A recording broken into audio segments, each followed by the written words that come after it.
From the first day.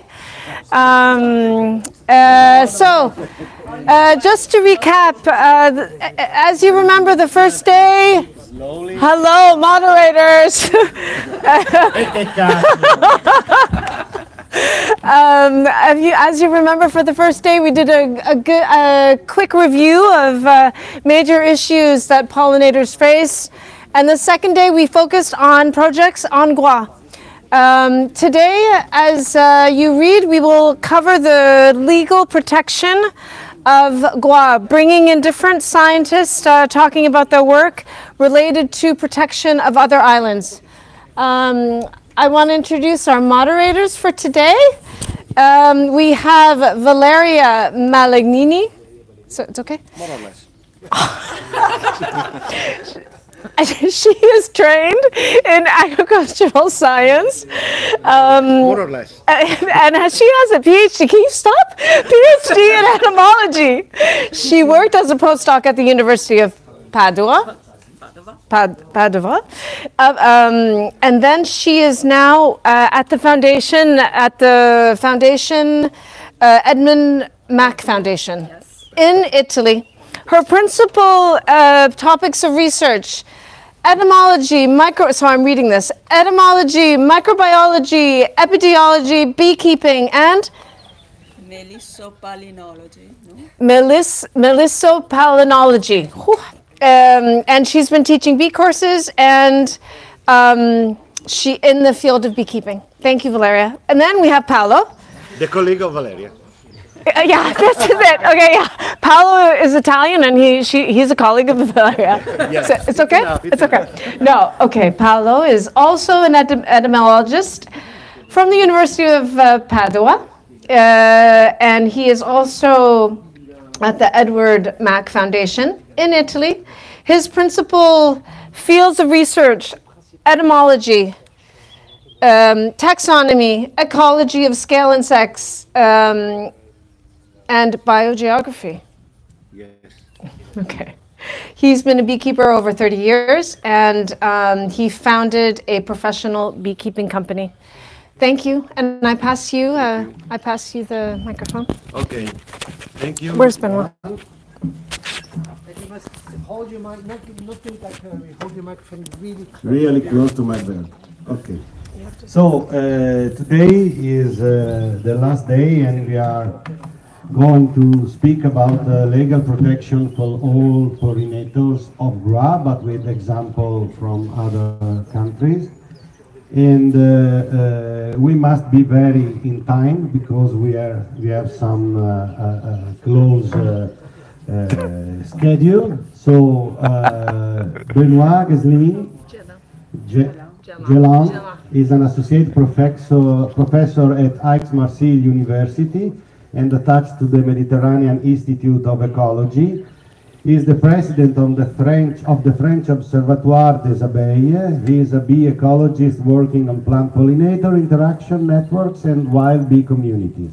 He is interested in both agricultural, urban, and natural environments. He has a background in landscape ecology, and he is currently particularly interested by invasive alien species and management of bees. So you lost 1 minute for his presentation. Is the potential consequences of the misplaced management of bees. Thank you very much. Thank you very much. Bonjour tout le monde, donc je suis Benoît, je suis vraiment ravi d'être là. Je voudrais vraiment remercier les organisateurs, Johan, Pollinis, de nous avoir invités, puis d'avoir organisé ce festival des pollinateurs à Groix. C'est quelque chose d'assez émouvant pour moi, parce que Groix, c'est l'île où je passais mes vacances quand j'étais petit. J'y ai passé énormément de temps, je connais très bien cet endroit. Et je ne pensais pas revenir un jour pour travailler, pour présenter mes travaux ici. Donc voilà, je suis particulièrement content d'être là aujourd'hui. Alors je vais vous parler des mauvaises pratiques sur la conservation des abeilles. Mais je vais avant tout vous parler des abeilles solitaires, des abeilles sauvages. Pour tous ceux qui connaissent les abeilles, pour tous ceux qui s'intéressent aux abeilles, la première chose qui nous vient en tête quand on parle des abeilles, quand on pense aux abeilles, c'est l'abeille mellifère, celle qui vit dans nos ruches, qui fait des colonies de 20 000 à 80 000 individus. Mais il faut voir que les abeilles, ce n'est pas que ça. Les abeilles, il y a plus de 20 000 espèces dans le monde, près de 1000 espèces en France et environ 250 espèces en Bretagne. Et si vous étiez hier à la présentation de Violette, vous savez également maintenant qu'il y a plus de 80 espèces qui vivent sur Groix. Et ces espèces, elles sont tout à fait particulières, elles sont très différentes de l'abeille domestique. Déjà, elles sont solitaires pour la plupart, c'est-à-dire qu'elles vivent et pondent une dizaine d'œufs. C'est une mère solitaire qui va nourrir cette dizaine d'œufs avec des pains de pollen. Elles ne produisent pas de miel, elles produisent des pains de pollen. Et puis, elles sont parfois toutes petites, 2 mm pour les plus petites en France, parfois très grandes, 30 mm pour les plus grandes. Elles nichent dans le sol pour la plupart, environ 70% nichent dans le sol, mais il y en a aussi certaines qui nichent dans du bois mort, dans des cavités, voire dans des coquilles d'escargot, on les appelle des abeilles hélicicoles. Et elles ont toute une écologie bien particulière, et ces espèces d'abeilles sauvages, qui sont le tissu de notre biodiversité, qui sont le réacteur de notre biodiversité de plantes, eh ben, elles vivent aussi, elles mangent aussi différentes choses. Il y en a qui sont très spécialistes, qui vont visiter une seule espèce de plante, et il y en a, la plupart d'entre elles sont très généralistes et vont butiner entre différentes espèces de plantes. Alors, ces espèces, depuis maintenant une trentaine d'années, on sait qu'elles déclinent, qu'elles disparaissent. On a une perte d'espèces et d'abondance dans le monde qui est vérifiée par la littérature. Et les grandes causes de cette disparition et de ce déclin des populations sont d'abord et avant tout, c'est important que vous le gardiez en tête, sont avant tout la fragmentation des habitats, la surutilisation des pesticides, l'embrasement climatique et la multiplication des parasites et des espèces envahissantes. C'est important que vous le gardiez ça en tête, parce que ce sont les grandes causes qui abîment la biodiversité, dont les insectes, dont les abeilles. Seulement, les abeilles, c'est aussi autre chose. C'est aussi un porte-drapeau de la biodiversité. C'est-à-dire que très souvent, elles sont brandies comme étendards pour protéger la biodiversité, pour protéger les autres insectes. Et quand on parle de la protection des abeilles, on parle souvent et uniquement de l'abeille domestique. En fait, on présente l'abeille domestique comme un canari dans une mine de charbon. Vous connaissez cette allégorie où le canari, si le canari meurt dans la mine de charbon, c'est qu'il y a un dégagement de gaz, et du coup, c'est qu'il y a un problème. Et bien, souvent, les abeilles sont pointées comme étant l'espèce qui va nous indiquer qu'il y a un gros problème de biodiversité. Et donc, il se trouve que il y a deux mouvements. D'abord, grâce aux luttes des syndicats apicoles, cet emblème de la biodiversité a permis de faire interdire certains pesticides. Et ça, il faut vraiment remercier pour ça toutes les luttes qui ont eu lieu. Ça a permis d'interdire le gaucho, le régent, certains néonicotinoïdes, même s'ils sont revenus par la petite porte récemment. Donc ça, c'est quand même quelque chose qu'il faut souligner. Mais l'effet pervers de ça, c'est que les gens, quand ils pensent à la biodiversité, ils pensent d'abord et avant tout aux abeilles domestiques. Et quand ils pensent aider la biodiversité, ils se disent, mais si on mettait des abeilles domestiques un peu partout, finalement, on va aider la biodiversité.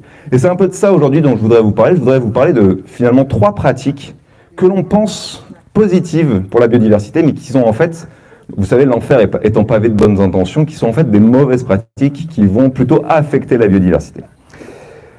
Alors pour vous convaincre tout à fait de ça, il y a une étude australienne qui a analysé les publications dans les journaux, dans les journaux mainstream, dans les journaux publics, pour regarder à chaque fois qu'on parlait d'abeilles, combien de fois on parlait des abeilles solitaires. Vous vous souvenez les 1000 espèces en France dont je viens de vous parler, et combien de fois on parlait de l'abeille domestique toute seule. Eh bien, dans 80% des papiers, les abeilles sauvages ne sont même pas citées. Dans 80% des articles qui sont dans la littérature grands médias, les abeilles solitaires ne sont pas citées. On ne parle que des abeilles domestiques. Et alors, on a vu se multiplier petit à petit des gens qui, par convénience personnelle, mais surtout pour essayer de verdir leur image, pour faire du ce qu'on appelle du bee-washing, on commençait à installer des ruches un peu partout. Moi, quand j'étais en thèse à Paris, tous les jours, j'entendais des gens qui me disaient « Ah, on a vu des ruches qui se sont installées sur le toit de l'Opéra. Ah, on a vu des ruches qui sont installées à la Maison de la Radio à Paris. Ah, on augmentait le nombre. » Et je voyais comme ça augmenter le nombre de ruches, et je me disais « Mais attendez, moi je vois des abeilles sauvages à Paris, il y a plus de 100 espèces, il y a 145 espèces d'abeilles sauvages à Paris. Qu'est-ce qui va se passer si on continue à mettre des ruches, Et puis je voyais aussi les noms des gens qui mettaient des ruches. Il y avait Sony, McDonald's, la Fnac, Lafarge, les Galeries Lafayette, et je me dis, ça c'est des gens qui, au jour le jour, font quand même pas beaucoup de bien à la biodiversité, et ces gens-là, ils installaient des ruches. Je me disais, mais pourquoi ils installent des ruches? Ah, je suis censuré, désolé, je vais attendre. Pourquoi ils installent des ruches? Et je me disais que j'avais l'impression qu'ils utilisaient plus les ruches pour dire qu'ils faisaient de la protection de la biodiversité plutôt que pour vraiment faire de la sensibilisation à l'environnement. Et c'est ce qu'on appelle le bee-washing. Et on a regardé l'évolution du nombre de ruches à Paris entre 2013 et 2017. Et entre 2013 et 2017, on est passé de 300 ruches à Paris à 2000 ruches à Paris. Donc vous imaginez un petit peu la densité aujourd'hui qu'il y a. Paris, ça fait 100 km², ça fait plus de 20 ruches au km². À titre d'exemple, la moyenne de France, c'est 2,5 ruches au km². Donc on est quasiment à 10 fois la moyenne de densité de ruches dans Paris intramuros. Donc évidemment, ça, on s'est posé la question si ça avait des conséquences ou pas pour la biodiversité. Donc à cette époque-là, on a lancé une étude avec ma doctorante, et on a regardé l'impact de la présence, de la proximité des ruches sur l'activité des pollinateurs sauvages. Et notre étude ça a été la première en ville à s'intéresser à ça, et nos résultats ont été sans appel. On a une diminution très importante de l'activité des pollinateurs sauvages à proximité des colonies d'abeilles domestiques. Plus il y avait de colonies dans un rayon d'1 kilomètre autour de nos sites expérimentaux, moins il y avait d'activité des pollinateurs sauvages. Alors, évidemment, il y a eu d'autres études depuis qui ont été faites, notamment dans les milieux naturels. On a lancé une thèse dans le parc national des Calanques, à côté de Marseille. Moi, je suis basé à Marseille. Et cette thèse s'est également intéressée à la compétition potentielle entre abeilles domestiques et abeilles sauvages. Les abeilles domestiques, quand elles sont présentes, elles peuvent aller capter les ressources florales et se les accaparer. Elles peuvent également changer le réseau de pollinisation, c'est-à-dire favoriser la reproduction d'une plante aux dépens d'autres. Et elles peuvent aussi transmettre des parasites ou des pathogènes aux abeilles sauvages. Alors ça marche dans les deux sens. D'ailleurs, les abeilles sauvages peuvent aussi transmettre des parasites aux abeilles domestiques. Et donc on a regardé pendant 2 années, sur 17 sites dans le parc national des Calanques, les interactions entre abeilles sauvages et abeilles domestiques et les interactions de compétition. Et ce qu'on a vu, c'est de la même manière un déclin de l'activité des abeilles sauvages à proximité des colonies d'abeilles domestiques. Mais c'est pas tout. Et ça, c'était la grosse nouveauté de notre travail. On a vu qu'en présence de l'abeille domestique, les abeilles sauvages changeaient leur comportement alimentaire. Et elles allaient finalement vers des ressources qui étaient moins appétantes, qui étaient surtout moins rewarding, moins profitables en termes énergétiques qu'en absence d'abeilles domestiques. Et ça voulait dire que changer son régime alimentaire et manger différemment en présence d'abeilles domestiques, ça peut vouloir dire un effet non nul sur leur succès reproducteur, tout simplement sur le nombre de larves qu'elles vont produire et sur l'énergie dont elles ont besoin pour produire des larves. Et puis il y a eu une dernière étude qui me paraît intéressante, qui a été faite dans le sud de la France, qui a été faite par mes collègues d'Avignon, Michael Henry et Guy Rodet, et qui ont, cette fois-ci, ont pris des abeilles sauvages et domestiques, et gentiment en leur appuyant sur l'abdomen, les ont fait régurgiter le nectar qu'ils avaient dans leur jabot. Et en fait, ce qu'ils ont montré, c'est à proximité des ruches, donc à moins de 600 mètres des colonies d'abeilles domestiques, les abeilles sauvages avaient significativement moins de ressources dans leur jabot que plus éloignées que 600 mètres des ruches. Et ça marchait également pour les abeilles domestiques. Il y avait de la compétition intraspécifique qui était très forte. C'est-à-dire que les abeilles domestiques qui étaient à proximité elles-mêmes d'autres colonies domestiques avaient également moins de nectar dans leur jabot. Donc ça veut dire finalement qu'il y a trop de ruches localement et que même pour les apiculteurs, c'est pas rentable d'avoir autant de ruches parce que finalement la productivité des ruches diminue. Alors ça c'est le premier ce que j'appelle misplaced conservation, c'est la première mauvaise conservation, c'est-à-dire de penser qu'en mettant des ruches partout, on va protéger la biodiversité. C'est un peu comme si je vous disais, en mettant des poules partout, on va protéger les oiseaux. C'est un petit peu la même chose. La deuxième mauvaise pratique de conservation de la biodiversité qu'on a vu émerger en parallèle, c'est l'installation d'hôtels à insectes partout. Alors, les hôtels à insectes, historiquement, c'était des trap nests, c'est-à-dire que c'était des pièges pour attirer les abeilles et pour les étudier. À la base, ils avaient été développés pour ça. Aujourd'hui, il n'y a aucune étude dans le monde qui prouve que les hôtels à insectes favorisent la multiplication des abeilles sauvages et favorisent leur population. Les rares études qui ont eu lieu, alors peut-être que l'avenir me donnera tort, et j'espère que l'avenir me donnera tort, mais les rares études qui ont eu lieu, il y a une étude au Canada qui a montré qu'il y avait plus de 50% des individus qui étaient dans les hôtels à insectes qui étaient des abeilles exotiques. Donc attention, ils ont beaucoup d'espèces exotiques au Canada, beaucoup plus que chez nous, nous on n'en a qu'une. Et il y a une autre étude en France qui a été faite par Laura Fortel, qui montre qu'en 2 ans, dans les hôtels à insectes dans le Grand Lyon, ils en avaient mis beaucoup des hôtels à insectes dans le Grand Lyon, on n'avait que 21 espèces.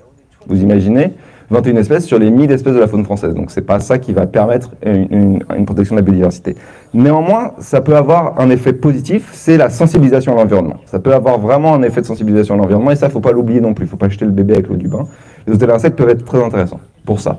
Donc nous, ce qu'on a fait à Marseille, c'est qu'on a lancé une étude pour voir quels étaient les insectes qui venaient dans les hôtels à insectes. On a mis 96 hôtels à insectes dans 12 parcs de la ville, et on a regardé quelles étaient les espèces qui venaient. Et ben, on n'a eu que 5 espèces d'abeilles sur les 96 hôtels à insectes. Et sur les 5 espèces qu'on a eues, on a eu 46% qui n'étaient que d'une espèce, et qui est la seule espèce d'abeille exotique qu'on a en France, qui est Megachilus culturalis. Donc vous voyez que l'espèce la plus majoritaire était elle-même une espèce exotique dans les hôtels à insectes. Alors ce qu'on a trouvé aussi, et ça c'est rassurant, c'est que Megachilus culturalis niche dans des trous, dans des diamètres de bambou, qui sont supérieurs à 8 mm. Donc toutes les cavités en dessous de 8 mm de diamètre étaient occupées par des abeilles sauvages. Donc si je peux vous donner un conseil, si vous voulez faire de l'éducation à l'environnement, construisez des hôtels à insectes, mais avec des bambous moins de 8 mm, s'il vous plaît. Et la dernière chose dont je voulais vous parler, c'est une pratique émergente qui, moi, me préoccupe énormément, c'est la vente de cocons d'abeilles sauvages en ligne. Pour protéger les abeilles, encore soi-disant pour protéger les abeilles, des entreprises se sont mis à élever des larves d'abeilles sauvages, des larves d'osmies ou des larves de mégachilés, et à les vendre partout dans le monde pour les mettre directement dans des hôtels à insectes. Il faut imaginer qu'on reçoit ça ressemble à des petits haricots, et puis on les met dans nos hôtels à insectes, et hop, le printemps suivant, il y a des adultes qui émergent. Ça, c'est une folie absolue, d'accord ? On a trouvé 42 sites internet en ligne qui vendaient des osmies ou des mégachilés de 8 espèces différentes, dont des espèces complètement incroyables qu'on n'a pas chez nous, Osmia texana ou Osmia californica, qu'on peut aujourd'hui facilement acheter en ligne, qui ne sont pas présentes en France, qu'on peut facilement acheter en ligne, les faire importer, et il n'y a pas de biosécurité dessus, il n'y a aucune biosécurité dessus, les faire importer, les mettre dans nos hôtels à insectes, et vous pouvez être sûr qu'en quelques mois, quelques années, il y aura au moins une d'entre elles qui deviendra envahissante, dans le sens où il y a 80 espèces d'abeilles exotiques dans le monde qui sont envahissantes, et sur les 80 espèces, il y a 56% qui sont des mégachilés, qui sont des osmies ou des mégachilés, donc qui sont de cette famille-là. Donc aujourd'hui, c'est l'espèce qui est la plus commercialisée, le groupe d'espèces qui est le plus commercialisé, mais c'est aussi le groupe d'espèces qui est le plus envahissant dans le monde. Donc moi, je vous mets vraiment en garde sur ces pratiques d'achat de cocons d'abeilles. En plus, c'est des entreprises qui sont souvent mal intentionnées. Notamment, elles vous vendent en plus des cocons d'abeilles, de la boue à mettre en bas de votre hôtel à insectes, de la boue liquide qu'elles vous donnent, qu'elles vous vendent, que les abeilles sont censées aller récupérer pour aller boucher leur nid. Enfin, c'est hallucinant. Voilà, donc moi je voulais vous dire que la biodiversité, c'est pas ça. La biodiversité, c'est la diversité des formes de vie, c'est l'hétérogénéité. Et je voulais conclure sur Groix, parce que pour moi, Groix, c'est une chance d'avoir peut-être un écosystème qui permette de mettre en place une vraie conservation de la biodiversité. Depuis 3 jours, vous entendez des exemples qui sont assez parlants. Il y a 80 espèces d'abeilles sauvages, comme l'a dit Violette Leféon hier. Il y a des lignées d'abeilles noires qui sont pures, comme l'ont présenté Lionel Garnery et les collègues hier. Il y a une apiculture qui est respectueuse de l'environnement, comme l'a présenté Christian hier, depuis plus de 30 ans, et qui fait attention à ne pas déplacer un nombre de colonies trop abondant qui pourraient rentrer en compétition avec les abeilles sauvages. Donc on est sur un territoire qui est vraiment un laboratoire à ciel ouvert, qui a cette chance, qui pourrait être une tête de pont, un exemple remarquable de conciliation entre à la fois la conservation de l'abeille noire, la conservation des abeilles sauvages et la conservation d'une apiculture respectueuse de l'environnement. Donc profitons de ce territoire, valorisons-le. Et j'encourage tous les Groisillons, j'espère qu'il y en a ici, aujourd'hui à porter cette idée, à porter cette envie-là, en partenariat avec le Conservatoire du littoral et la réserve nationale, évidemment, parce que c'est vraiment important, et que si on arrive à mettre tout ça en place et à faire de Groix un bel exemple, on pourra être fier et le valoriser partout en France dans les années qui viennent. Voilà, je vous remercie. Désolé, j'ai été trop long. Thank you, Benoît. There is time for only one question. No, very interesting compliments. No, maybe it's better other people. I can. It's very long, so I can talk with him after. Okay. Be sure, Antonio. I'm trying. So thank you very much for your very nice presentation. And very interesting is the part of the competition between the resource, between honeybees or also bumblebees, managed bees with the solitary ones or the wild ones. So you are talking about nectar. Nectar is a energy resource, of course, but a lot of bees are using very little of this in order just to fly for collect pollen. So do you have also some data concerning the pollen? And this is one question. I have another 14 of this. And the second part, of course, is very important, are the bee hotel. And there are two other issues that need to be stressed. One is within the same species, also autochthonous species, maybe anosmia, fulviventris, or cornuta. Yesterday, some people was talking about osmia cornuta. There is the problem of the subspecies, of course, that they're not assessed locally. This is one. And the other one are parasitoids. I know that maybe in the North Europe or Middle Europe, there are not so much strong parasitoids, but in Italy and the Mediterranean region, parasitoids like anthrax and Physocephala vittata, they are, and Cenotaina for the honeybees, they are a mess, and they can disrupt the 90% of the population in one season. Absolutely. Sorry for being so long. No. Thank you very much for those really interesting questions. About pollen, we have no data about pollen right now. There is currently a PhD study in the Seven National Park in the south of France, led by Michael Henry, and they are working about the amount of pollen carried by bees and to see if there is a competition for pollen too. I agree that pollen is more important to wild bee because it's the principal food of brood, so it's more important. But for now, I have no data about it. But yeah, not in mind. Maybe there is, but I have no in mind. I will be interested in this work because I'm working on 7 national parks in Italy. So we need to join it. Absolutely. Among subspecies of cornuta, I fully agree with you when you introduce individuals that have been grown in husbandry. Of course, they are genetically similar, and they will pollute genetically with introgression, the local population, and the adaptation, exactly like for honeybees, the same stuff. And if you introduce species, of course, you will change the dynamic of selection there.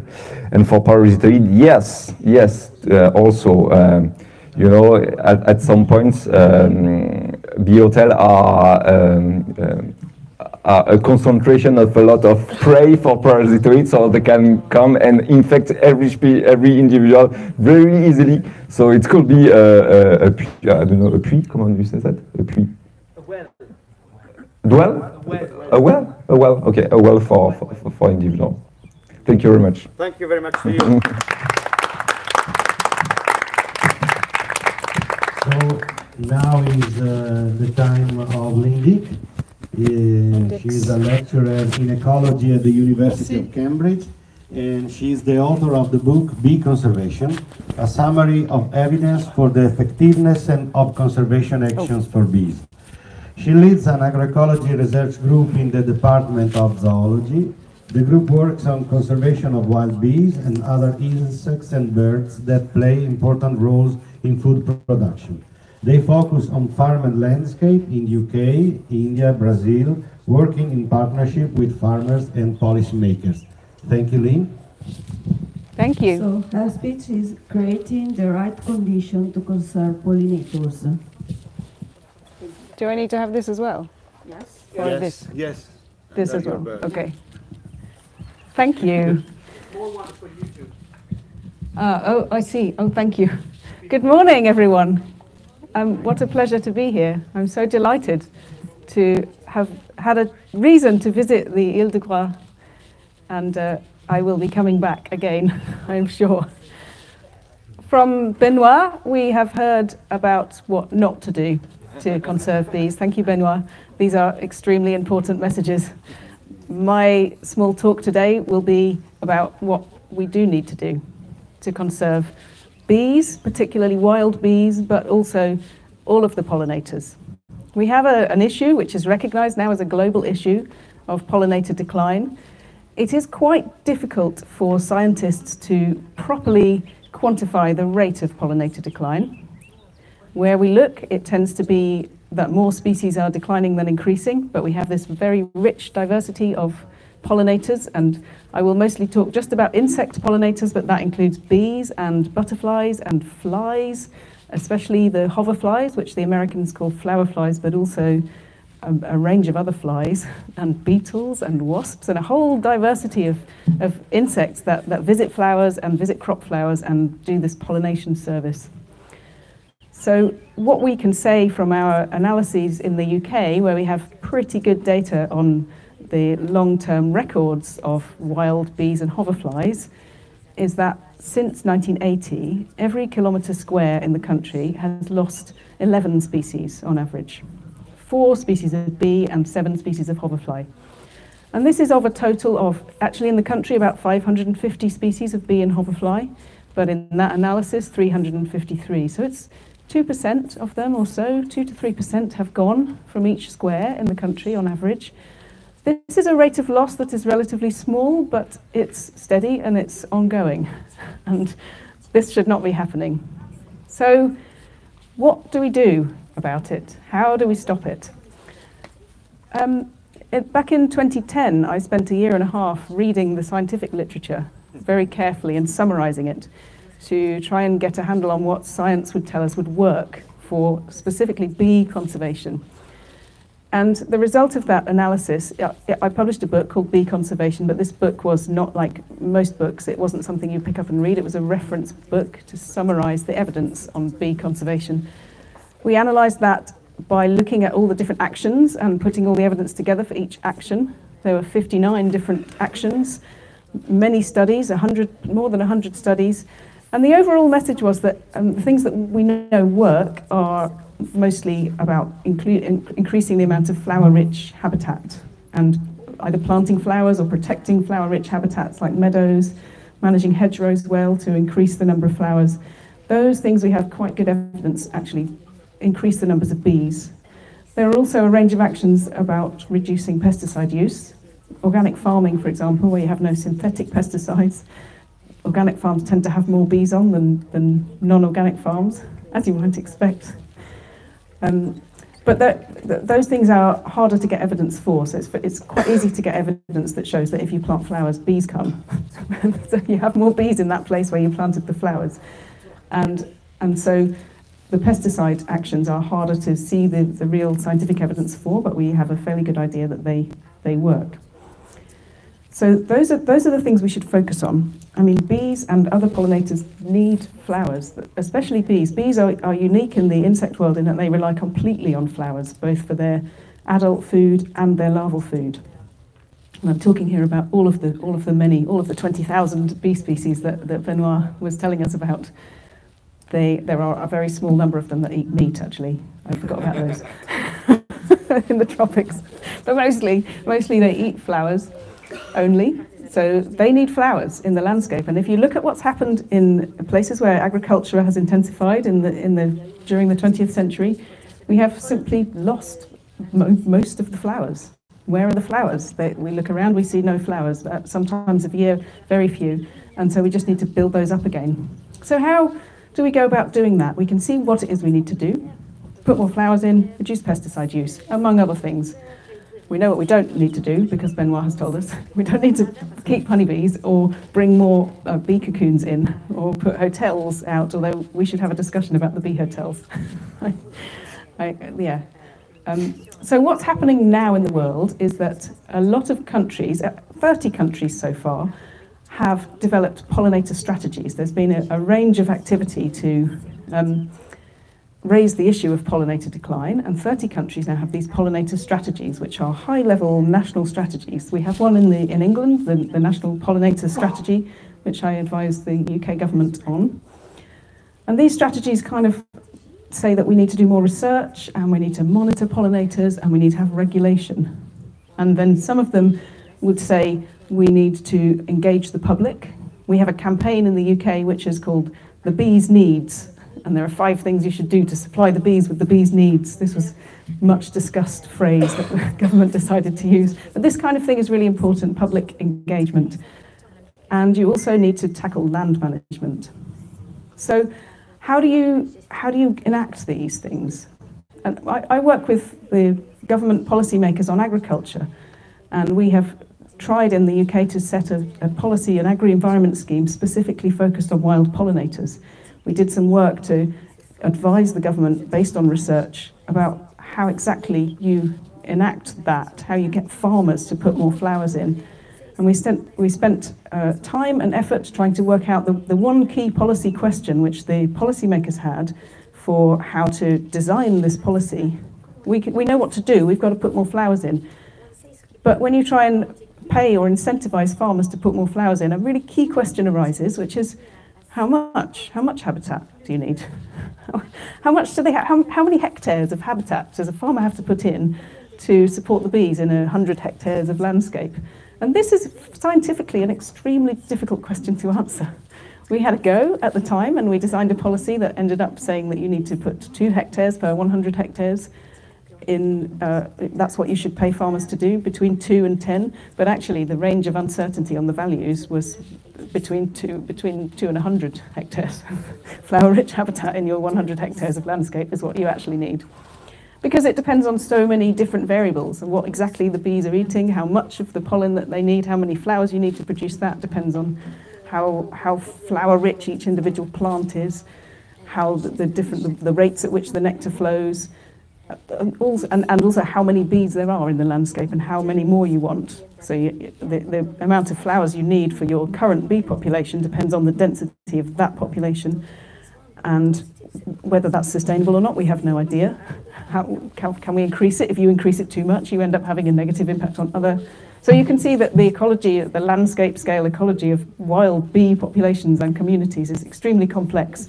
And this is one of the problems with policy. So I feel that if you want to advise policy and make policy that would do pollinator protection, you need to just cut all the complexity of science and come out with a single, simple number.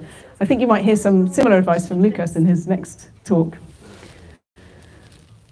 And the final thing I'd like to say is that if we want to look after pollinating insects, bees and butterflies and hoverflies, then there is actually some pretty simple rules we can follow. What we need is for everybody, everywhere, because these animals are very small and they're living all around the place. We need everybody to take some action. Everybody needs to notice them and see what they need in their little place and do something slightly differently, which is just the same 2 things. Not use pesticides if you don't have to, and allow more flowers to grow, or cultivate more flowers, or protect areas of flower-rich habitat. Bees have been on Earth for 100 million years. They've been here much longer than we have. We've only been here for a few 100,000 years. They've been busy getting on with their lives. They've evolved multiple, incredibly detailed and intricate ways to survive. They have different nesting habitats. They have different floral specialisms. Some of them collect oil in different parts of the world. And what they like is the environment as it naturally was before humans arrived. If you think about other pollinators, it's not just flowers you need in the environment. Some of the hoverflies have a wide range of different larval habitats, including some things we find quite distasteful.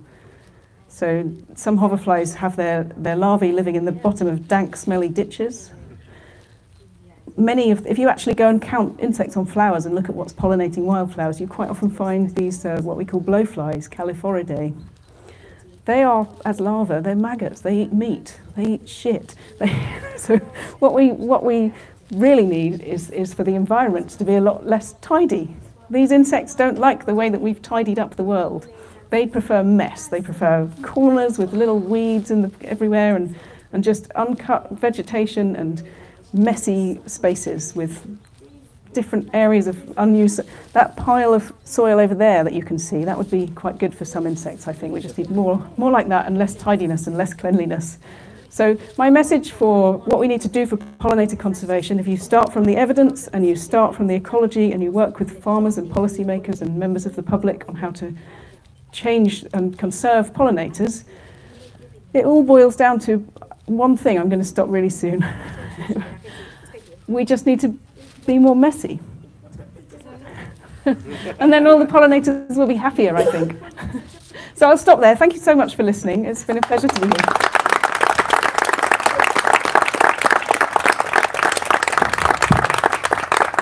Thank you very much, Lynn. If there are one or two questions, Fabrice?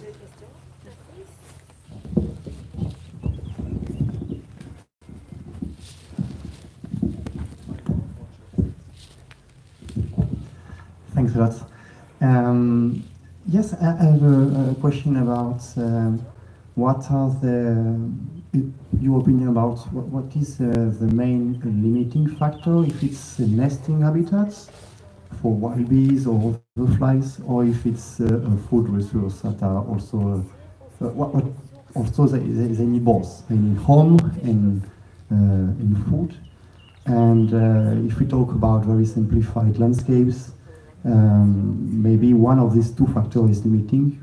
Maybe it could be flower, but also maybe should be consider the nesting habitat, or both. What's your opinion on it? Thanks for the question. That's an excellent question. If you look in the scientific literature, and there has been some study of this, which is the most important limiting factor? Is it food or nesting habitat? The literature will tell you it's food.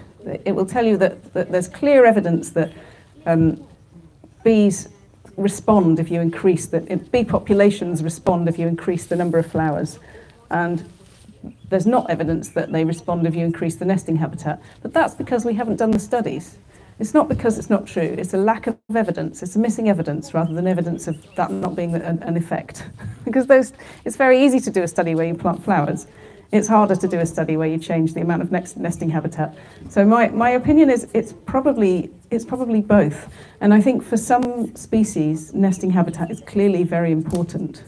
So we've had an interesting story in the UK this century, which is the story of the tree bumblebee, Bombus hypnorum, which arrived on the south coast of the UK in 2001. It was first recorded. It's a common bumblebee. Here, it's called the tree bumblebee because it tends to nest, its colonies are in tree cavities.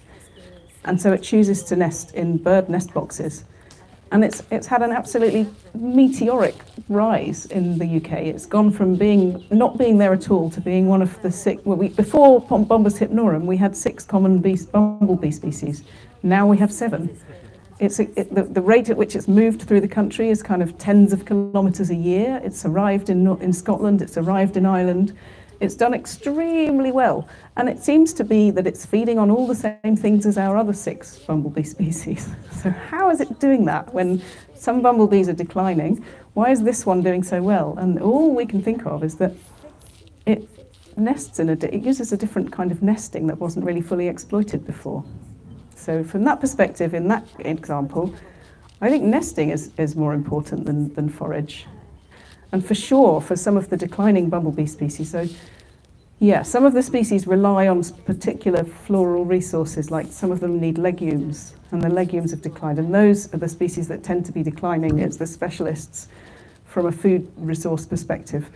Other species, the nesting habit is really important. In agricultural landscapes, certainly in the UK, but I think probably across Europe, if you look at the bee community in the intensive landscapes, it's very dominated by ground nesters. The cavity nesters, they're not there in the same proportions, so I guess they've been lost. And that must be a nesting resource effect. Right? It's because we've taken out all the hedgerows and we're left with not very much except hard, bare soil. So I think it's both. So we have time for another question. Thank you, Lynn. It's more of a reiteration of your closing statement that as policymakers and stuff, we often try to operate at too high a level, and we need people fighting at that level, government level, changing, diversifying agriculture. But as individual citizens, if we just don't mow our backyard, if we plant a few flowers and plant some other things, yeah, we'll make a big difference. So we need to fight on both sides. So thank you for that message. That was my message. Thank you. Yes.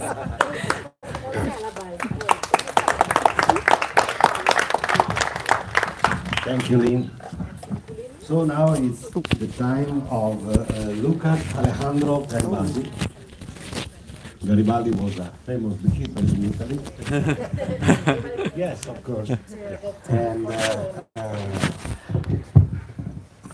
We had him in the Thank you. first talk of the meeting, and it was absolutely interesting.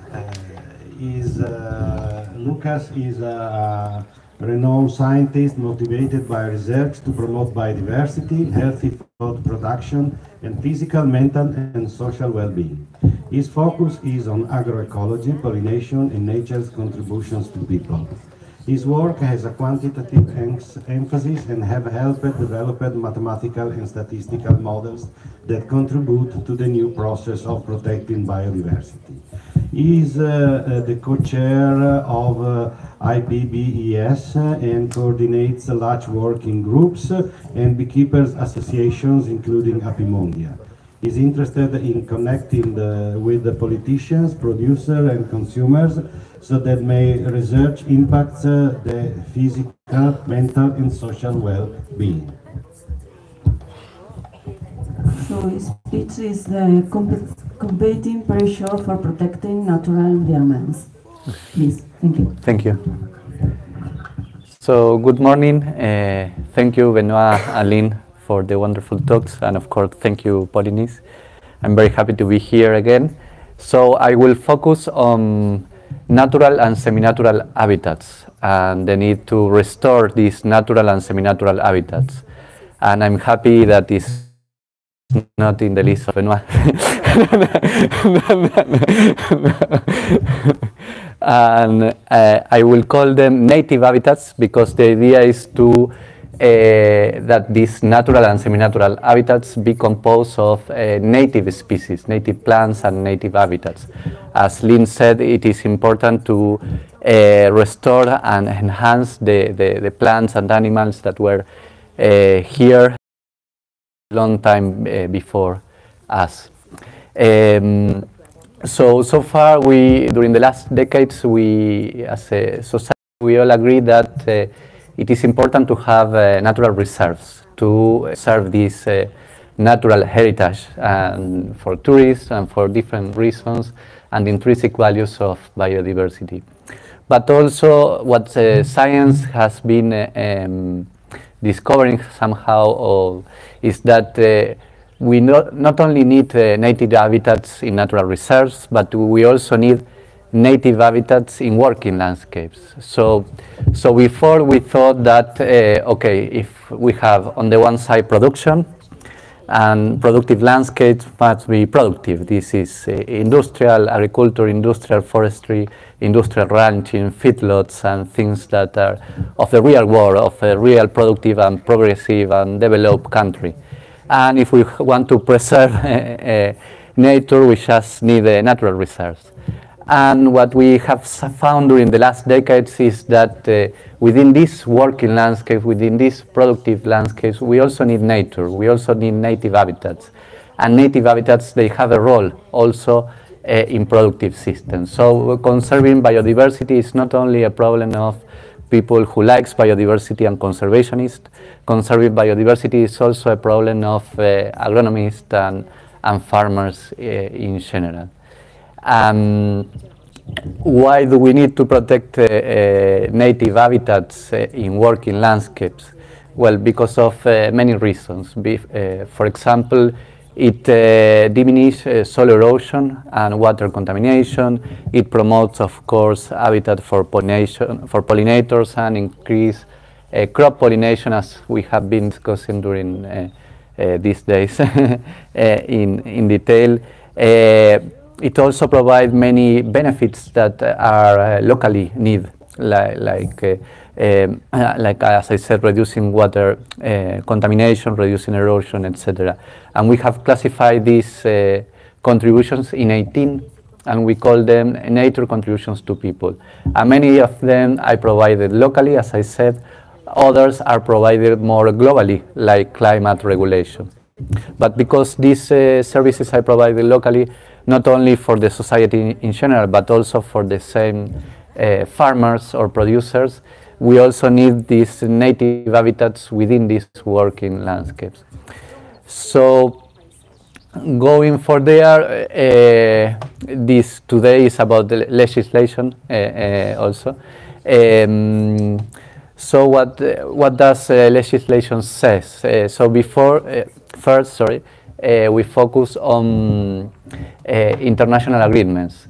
And in terms of biodiversity, the most important international agreements are related with the convention, the CBD, the Convention for Biological Diversity, and the targets that we currently agree are called 80 biodiversity targets. And these targets said that each country agree to protect native habitats in a percentage of 17% of the surface of the country. So France signed that, Argentina signed that, and many countries achieved that objectives, others not. Argentina, for example, has only 4%. We are quite far away of the 17%. But there was an agreement that we need natural reserves, protected areas, and we need 70%. And now new targets are being discussed to increase this 70% maybe to a 30%, etc. But there was no agreement about the 83% remaining. So we had a very good agreement about we need 70% of protected areas, but in the other 83% you can do whatever you want. So, what do you say? Sorry? Todos caballeros. So there was no agreement about working landscape. There's still no international agreement about conserving biodiversity, even the need of biodiversity within a working landscape. So this idea that there is already a consensus in science that we need native habitats in working landscapes does not reach yet to international policy, and we don't have an agreement yet in this regard. So the previous year with Lynn and other authors, we review all the legislation in the world about, so we said, okay, there is no international agreement, what the legislation of each country says. So we aim to review the legislation of all the countries. We couldn't, but we reviewed the legislation of 83 countries, which cover 75% of all the working landscape in the world. So that's a lot. 83 countries covering 75% of the working landscape all over the world. And we have found that only 40% of these countries have some legislation to protect native habitats within working landscapes. So less than half. So there is no international agreement, and less than half of individual countries, they have some legislation to protect a percentage of native habitats within working landscape. And most of them, they focus on forest. So there are large part of important wetlands, grasslands that are not protected at all in many places of the world. Indeed, grasslands are the most transformed type of landscapes in the world. And we have found also huge heterogeneity among countries. So the good thing is that this idea of protecting native habitats within working landscapes was already there, at least in some countries, in 40% of them. But within this 40% of them, there was a huge heterogeneity about what that means. So as Lynn said, so here in Europe, you have one of the places where most countries, they have protected measures for native habitats within working landscape. And you have a different percentage across the years and now across countries. And there is a lot of discussion about that also. So it seems that this is a developing topic that is a very important one, and it's one that we need to put in the agenda of our municipalities, our regional governments, and our national governments, because this is a a kind of concept that you need native habitat at small scale, at a medium scale, and also at a large scale. So the idea is that it should work at all the scales. So you need within your farm and also at a larger scale. So this paper that we published last year was incorporated into the technical unit of the CBD, this Convention for Biological Diversity. Yeah. And so at least the technical unit of the CBD took this paper and put some note about the idea to conserve native habitats within working landscape, and at least this is something that we hope is being discussed now also at the international level, but it's also important, as we said, that we focus on this at smaller scales. So, as Lynn said, so first we have the idea that we need native habitats within working landscape, and this is a very consolidated idea by now. But then the follow-up, okay, is how much native habitat do we need? It cannot be 100% because then we don't have a place for wheat and our bread in France, or maize, or this kind of things that everybody likes so much. So it's gonna be 0%. So that's in agreement.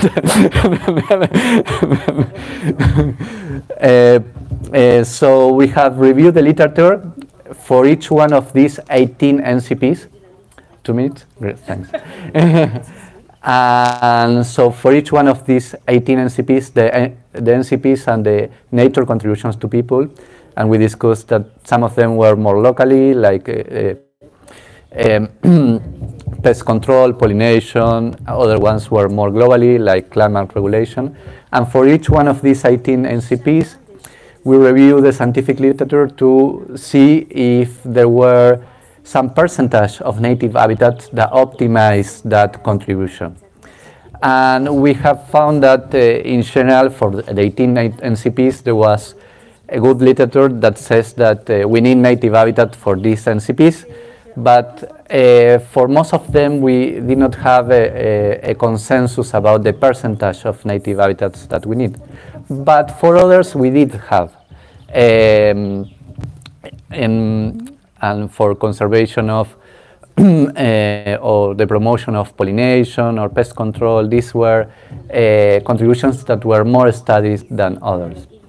So in general, after reviewing all the evidence and also doing some mathematical modeling and reviewing also the mathematical models that were around, we arrived that we need to restore, so going from 0.5% until a minimum on 20%.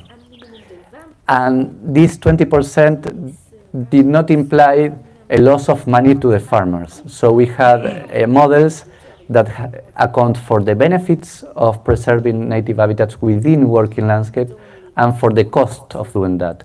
One of the costs is what we call opportunity cost. If you remove native habitat, you cannot put corn there or maize or whatever, so you're losing money in that sense, potential money. That's why it's called opportunity cost.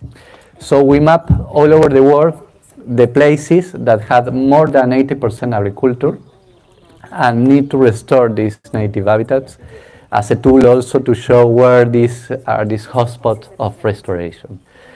And of course, if you go to a place and it has 50% of native habitat, the idea is not to go from 50 to 20. The idea is to go from 0, 5, 10 to 20 as minimum.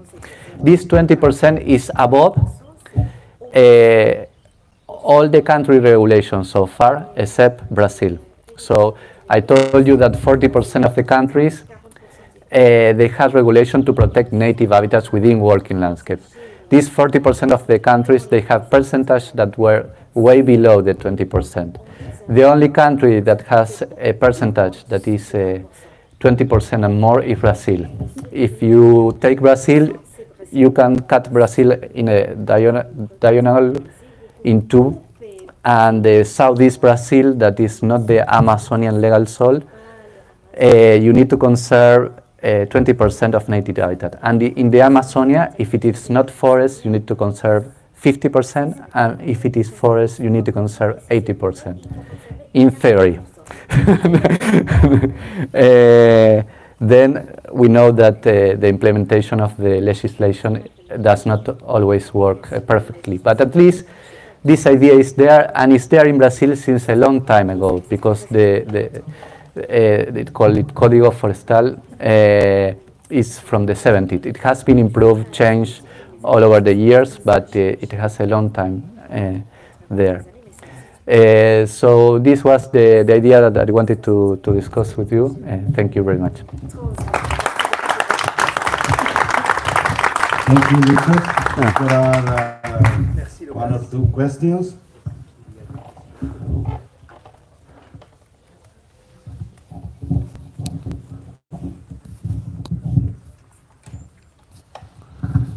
Thank you, Lucas, for that presentation.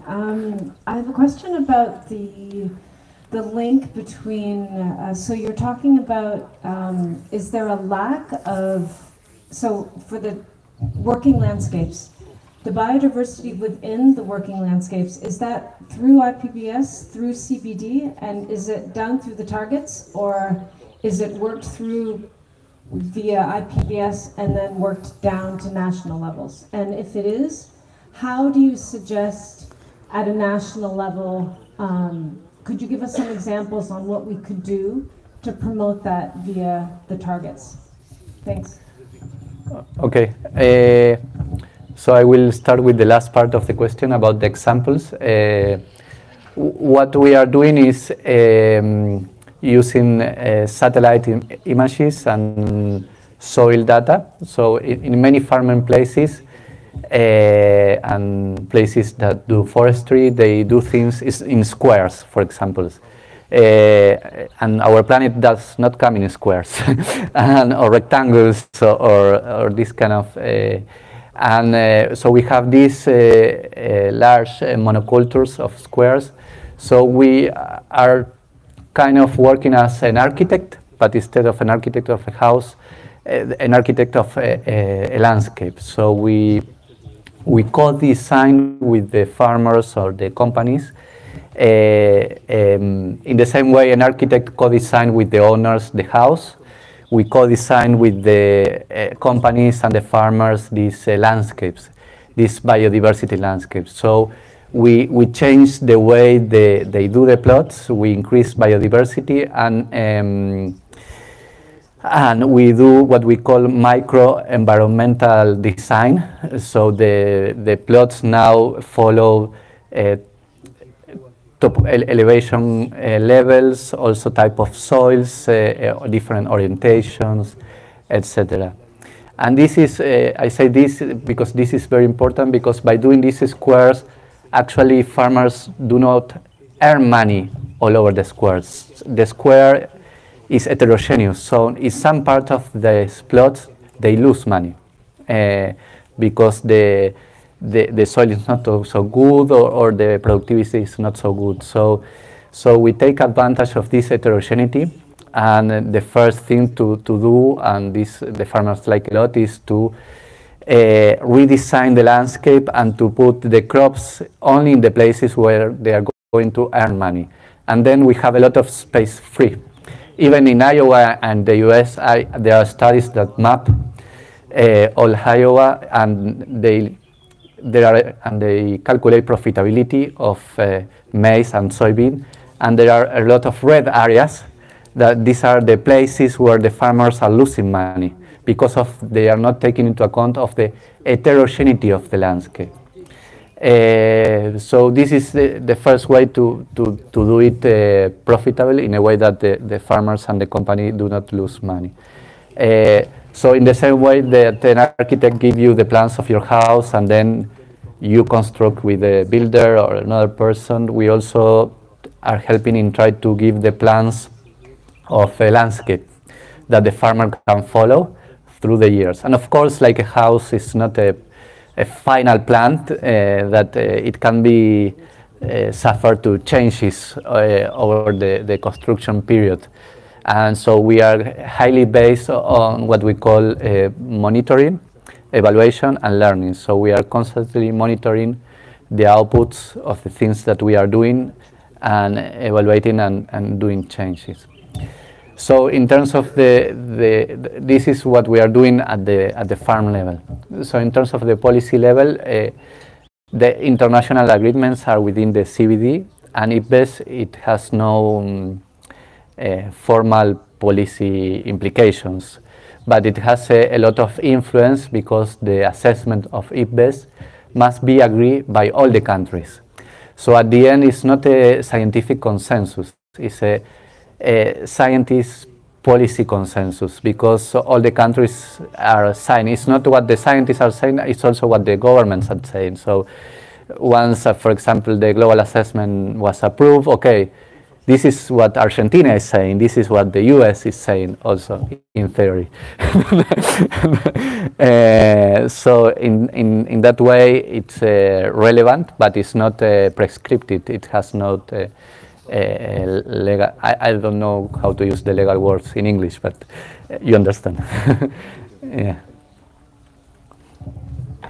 Okay. Thank you very much. Thank you. Other questions? Okay. Okay. Now is the time of Valeria and me. Valeria will we'll discuss about the honeybees in Pantelleria, mapping, identifying and protecting. And after her, I will tell you something about the strategy we are adopting in Italy to protect bees. So thank you, Valeria. You will take your time by yourself. Yes, so I can take as much time as I want. I'm sure. So thank you very much to all of you to be here. I'm very happy to be here and talk about our studies in Pantelleria. In fact, Pantelleria is very similar to the Groix Island for many aspects, but obviously there are also some aspects that differs from Groix. First of all, I have to say that our studies are very preliminary as we start study honeybees in Pantelleria just last year. So we are in the first step of our analysis, while here in Groix, as we listened yesterday, the knowledge of honeybees are very well known, and also they performed deeper analysis than we have done until now. So Pantelleria Island is an island that is located between Italy and Tunisia, and there the climate is warm, but there is always wind that mitigate this warm climate. And even if the rainfall are very few during the year, and mainly are in winter, there is a two big period of flowering that is in early spring and in autumn at the beginning of the winter. And this condition allow the beekeeping practices and also the producing honey produce. So, what are the particularities of Pantelleria Island? In this island, we can observe that managed bees by beekeepers live coexist with unmanaged bees or free-living honeybee colonies. And this is the same situation that we can find here in Groix. But the island, Pantelleria Island, is also situated in the middle of two evolutionary lineage of honeybees. That is the evolutionary lineage A of African bees, and lineage C that originated Italian honeybees, such as Apis mellifera ligustica. So this is a very particular position. And what we know about the honeybees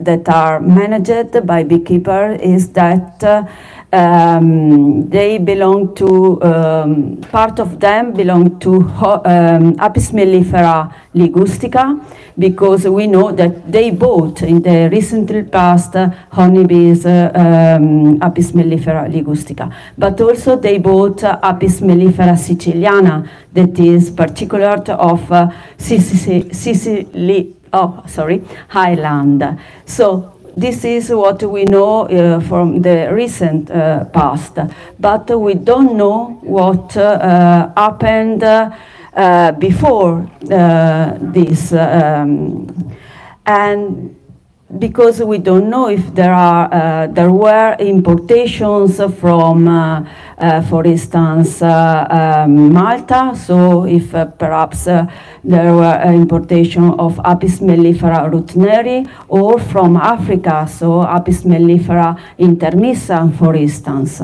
So what we want to do is to know which kind of honeybees subspecies are present in Pantelleria. And not only those colonies of beekeepers, but also the free-living colonies. And what we decide to do? First of all, we decide to mapping the free-living colonies using the app in the smartphone that are the Be Wild app, and also try to map also the colonies of beekeepers. And then we start to collecting samples of these colonies and perform some analysis, so morphological analysis and molecular analysis. About morphological analysis, we start doing the study of the wings, so the characteristics of the wings. What we found is that we have honeybees that are similar to Apis mellifera siciliana, most of them, but some are similar to Apis mellifera ligustica. And the particularity is that the honeybees that are similar to Apis mellifera siciliana group all together, and they are not mixed to the Apis mellifera siciliana from Sicily. And the only few honeybees that are similar to Apis mellifera ligustica are those that are managed by beekeepers. As regarding molecular analysis, we analyze only mitochondrial DNA, so we can assess the haplotype and the lineage of these honeybees. And what we found is that there are 5 haplotypes. 2 belong to the lineage C, so the lineage of Apis mellifera ligustica, and 3 to the Apis mellifera siciliana.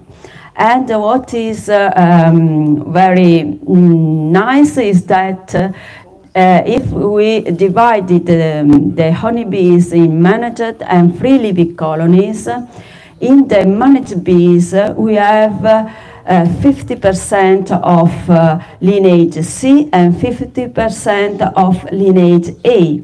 But if we focus our attention on free living colonies, we have most of all only lineage A.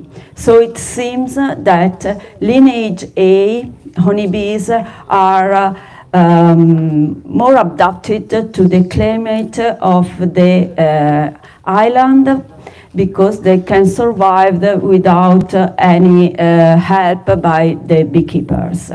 So for these reasons, we can say that Pantelleria Island is a very interesting place and could be think as an open-air laboratory, as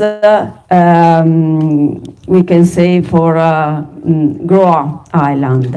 And for this reason, we think that it is important to protect the honeybees in the island, and so we talk with authorities of the island, because the island is also a national park, and we try to do something to protect these honeybees. And so I give the word to Paolo that explain what we are doing for this point of view.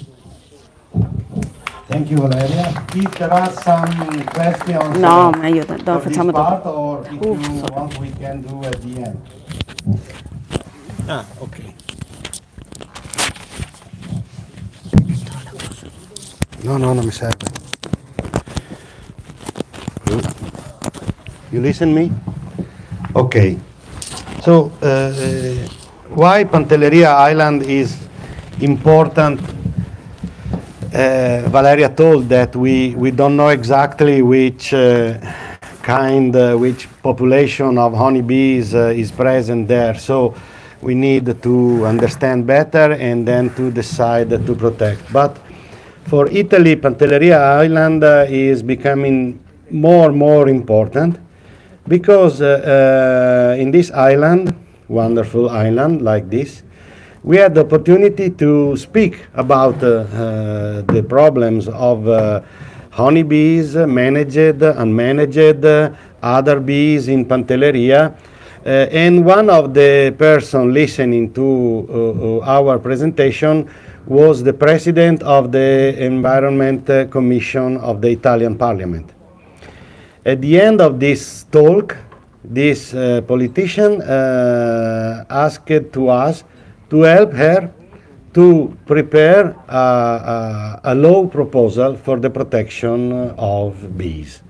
It's quite rare that a politician asks to technicians, to scientists to do such kind of things. So in the last year, we worked strongly for this proposal that I will try to summarize at the end. But this part of our work toward a protection of bees started for us in 2015, when we get in contact with natural beekeeping, and we realized that Apis mellifera has a natural history, and in our country, in Europe, and in its original distribution area, is a wild animal. Is wild even when is managed, and there is no difference in behavior and in any other characteristics, although the strong selection made by beekeepers in wild and managed population. So our knowledge was obviously on the path. Oh, cazzarola! You listen to me? Okay.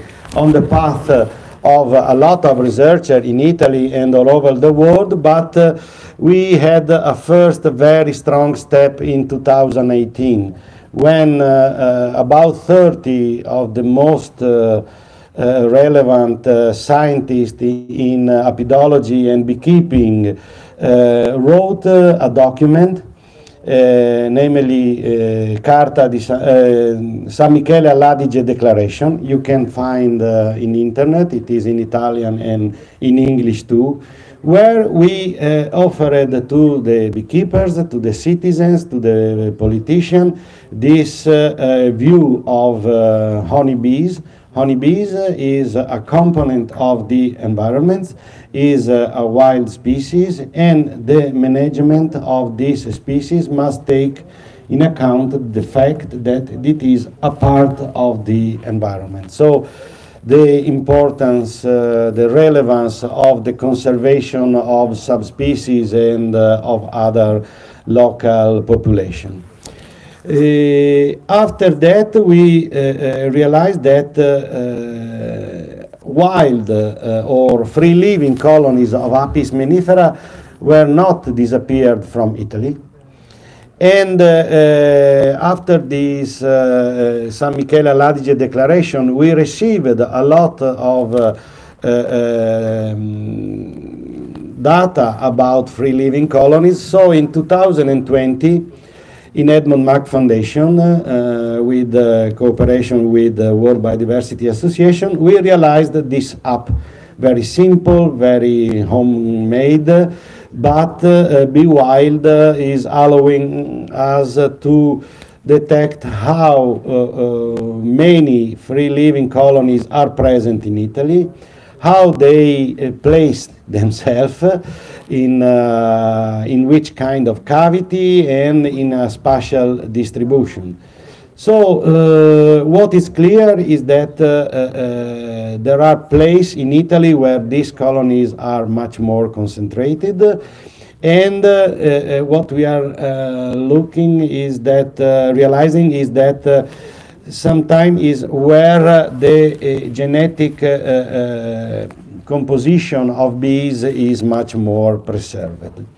So we decided to organize an international meeting on these free-living colonies, and so in last May we had this Apis sylvatica meeting, where some of the participants of this meeting, first of all, the Pollinis group that I thank very, very much for all the efforts, were present, and in 3 nice, funny but intense evening, we worked on a very short document for the protection of the free-living colonies of Apis mellifera.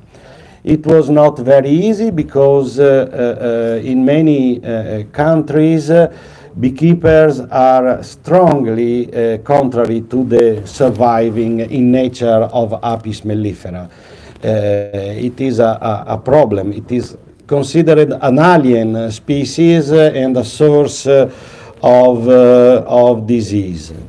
So in the same year, we start to work to this politician with her team to set up a law for the protection of all Apoidea anthophila.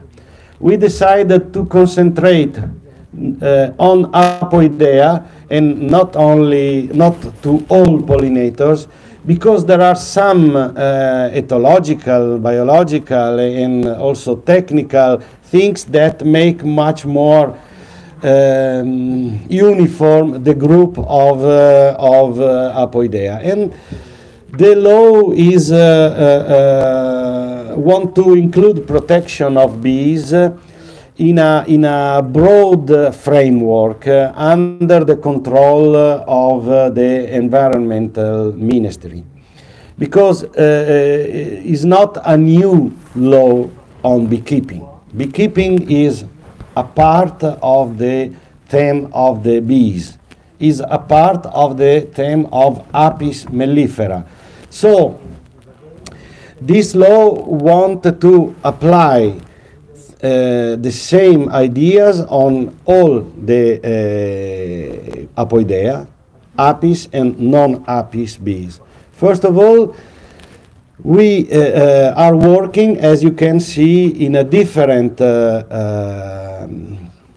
condition and with different strategies than here in France. In France, you are lucky because you have only one subspecies in all the country. We have at least 4. We have Apis mellifera mellifera in the border from between Italy, France, Switzerland, and Austria. We have Apis mellifera carnica, or an intermediate population between Ligustica and Carnica in the border with Slovenia. We have Apis mellifera siciliana in Sicily. We have probably something different in Pantelleria, but there is something very strange also in Sardinia. You know that in Corsica is present Apis mellifera mellifera. So it's difficult to protect such a little zoo of subspecies. And it's difficult for us to imagine to protect this patchwork of subspecies only in some places. Only in some places. So we decided to try to apply a general protection in all the country, telling that is not possible to introduce subspecies different from the autochthonous in Italy, both from non-apis bees, the problem of the bumblebee that are collected all over Europe and then growed in some countries and then redistributed in a fantasious way, the problem of these bee dolls that are sold like bee Barbie, BB, and such this problem, because biodiversity cannot be conserved in Indian reservation, with all the respect of this native population. But when you concentrate a population, it looks like a lager and not a conservation area. Because a subspecies like Ligustica cannot be preserved, conserved, without allowing these subspecies to be in contact with mellifera and with carnica, because Ligustica is something that live in Italy but that along the border share something with mellifera mellifera and mellifera carnica, and in the south with mellifera siciliana. So the Apis mellifera ligustica is not the one living in the Kangaroo Island in Australia. Okay, no, I have also finished. So, of course, we have that some bees are structural for our survival and economy. We must be clear about two aspects, that managed bees are the alibi for the use of pesticides. If we had not well managed bees, it was not possible to use all these pesticides, because a lot of what agriculture produce need pollination. And if you don't have honeybees or bumblebees that you can buy, you can pay someone to bring for the 1, 2, 3 weeks you need, and then, as we say in Italy, for the bal, it is not possible. But we have only to consider that nowadays we need pollination to produce food. We have this productive environment, and we have to push the change, but to don't leave back anyone. So I was thinking when Lucas was telling about to have a better agriculture, you don't lose the production, but there will be a lot of employed of Bayer, Monsanto, that will have to provide their family in a different way. So the idea of working with national laws that can become European laws for the protection, if we start from a point that we can defend small areas, small reservoirs, we will not go very, very far.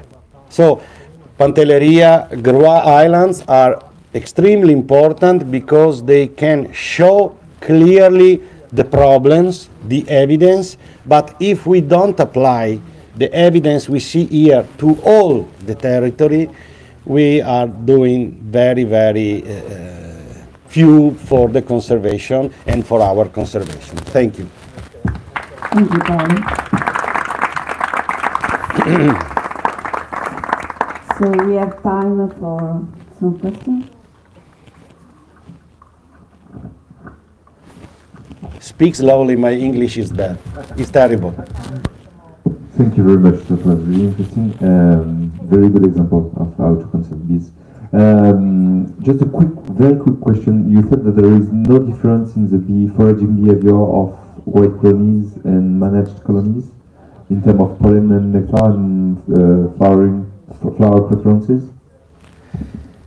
No, we cannot say this, but we can say that you can put managed colonies and make it live unmanaged, and we can put a managed colony and unmanaged colonies and put in a hive, and nothing will change. If you are in a situation where managed as unmanaged bees survive varroa, for example, you can put, because there is a continuous exchange between managed and unmanaged. It was Charles Darwin that first established that between managed and unmanaged bees there are no difference, and he established that it's not possible to domesticate honeybee for the way they search their food and for the way they mate. So is not a domesticated, is not domesticated, is undomesticatable. Lynn? Thank you. It's very interesting. I want to hear a little bit more about the Wild Bee app. You're using it to map the free living colonies. Yes. Do you think, have you thought about the effect of how easy it is for people to see them?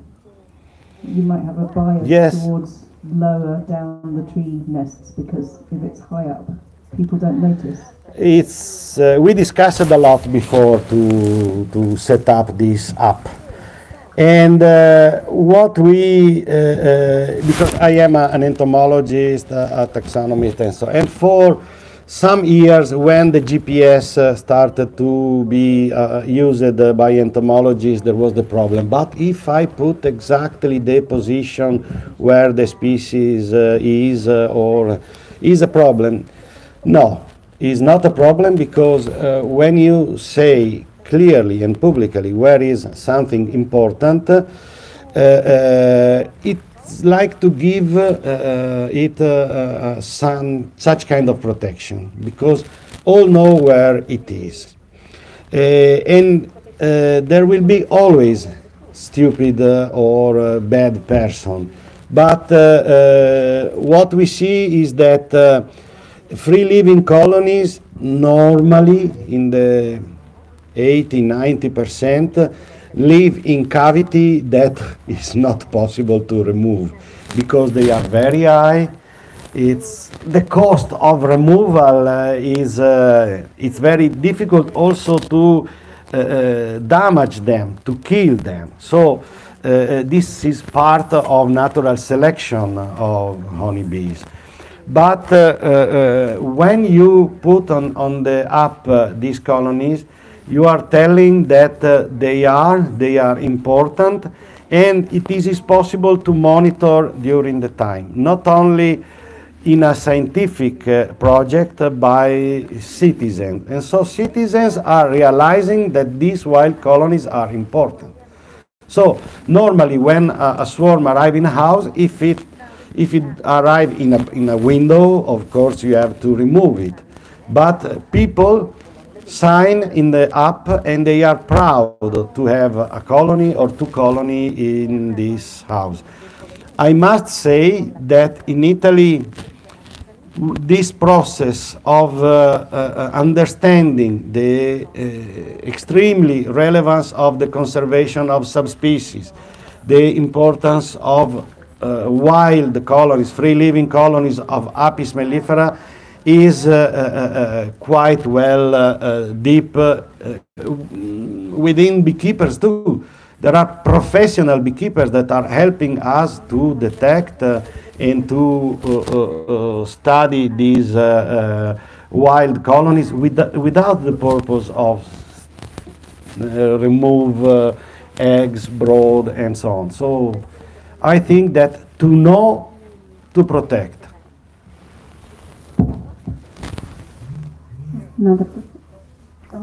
Too much questions. No, the answer must be shorter, Paolo. This is not a question, just a comment about employment. So we have a study about employment, and we have found that when you increase diversity in the farms, the diversity of crops, you have more employees. And this is not confused with technology or other aspects that influence employment. We can discuss later, but the difference is huge. For example, in a large monoculture landscape, you only, in 10,000 hectares, you have only 20 employees, and when you increase biodiversity, you can have in the same area more than 2,000. So this is very important in a world where unemployment is rising a lot, and it's a huge problem in many countries. And I don't have the numbers for France, but in Argentina we have more than 50% of unemployment, and if we take out the national plan, federal funds, more than 20% of unemployment, 60% of poverty, and 38 million of hectares cultivated. So if you increase diversity in those 38 million of hectares cultivated, you can increase a lot employment. And this is not only direct employment, but also indirect employment, like in beekeeping, because, for example, in Argentina, the environment was destroyed by beekeepers, but more biodiversity-friendly farming provide environment, so you have more beekeepers, more tourists, etc. And we can talk more about later, but... No, I know, Lucas, the problem is that reducing the input to agriculture means that farmer will be richer, but there are no good representatives of the farmer, for example, in the European community. If you go in Brussels, you find much more lobbyists of Monsanto than parliamentarists. So the problem of reducing the use of something is that nothing will spend money to propose the use of nothing. Because you don't have you are nothing from this. So the fight is very, very strong. And but I'm sure that in France, people, workers are much more united than in Italy, and I hope in other countries too. In Italy, it seems that everybody wants to stay in an office and earn money doing nothing instead of working the land.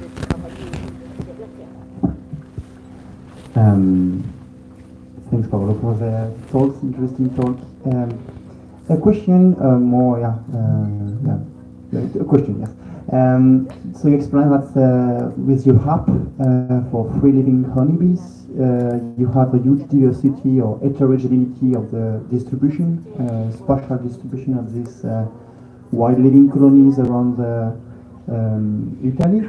And in parallel, you have also 4 subspecies that are also spread in different areas. Did you try to match this?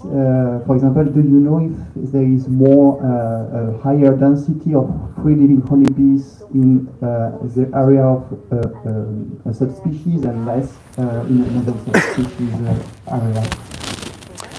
At the moment it's not possible, but another factor is that we have an high biodiversity in people. So there are places where people are very interested in citizen science and then record the colonies very well, although they are less than other parts of Italy where there are more colonies, but people are less interested or are much more jealous of their nature. So to build a map, needs time, and we have also to redefine some aspect of the app. But the idea is that the map itself is the best way to convince people that mapping that colonies is very important. Because when they find that where they live is empty of these black bees, oh, cacchio. So, Paolo, stop.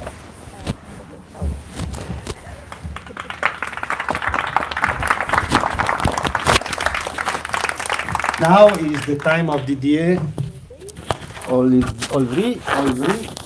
He's the director of the Conservatory of Littoral. It's the space between the water and land, almost 10 meters wide. He promotes the protection of this coastland. This Conservatory of Littoral take care of natural sensitive areas to ensure long-term conservation and sustainability. When they obtain these lands, he leads the protection to maintain the biodiversity and landscapes. The title is Conservatoire du Littoral, the French Coastal Protection Agency, protecting the ecosystem of French islands. Thank you, Didier. Okay. Merci beaucoup et merci à Pollinis pour l'invitation et pour l'organisation. Donc je vais vous parler de l'action du Conservatoire du Littoral, donc en général et plus particulièrement sur les îles et ici aussi à Groix.